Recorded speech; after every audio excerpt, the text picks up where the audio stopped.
Welsh Government made of the efficacy of local authorities' inspection and regulation services?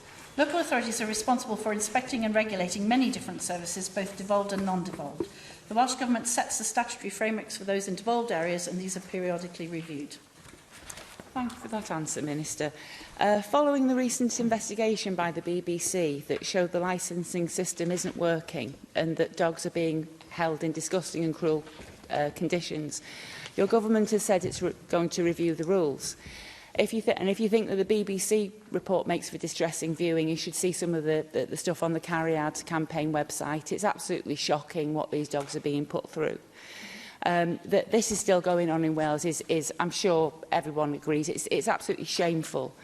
Now, the media and some politicians have blamed local authorities and vets for the problems, but we have to remember that those truly responsible for these animals being kept in such poor conditions are the puppy farmers themselves. I appreciate that local authorities are, they're strapped for cash, they have an awful lot of priorities on their plate to deal with. It takes a lot of money and resources to properly run a licensing system and an inspection system. It takes additional money to do unannounced inspections, for instance, which don't seem to be happening.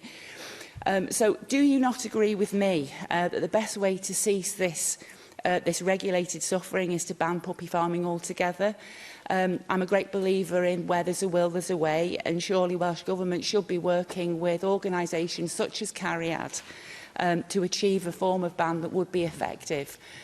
So for the sake of tackling animal cruelty in Wales, an outright ban, I think, is the only solution.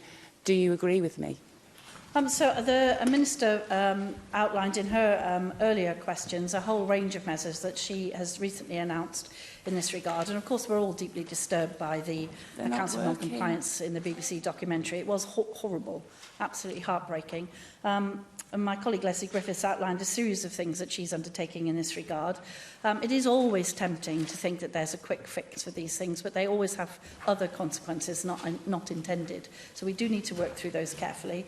And I think Leslie Griffiths has already said in this session, Deputy Presiding Officer, that she will be bringing forward more information to the Senedd as those things work through the system. Joyce Watson.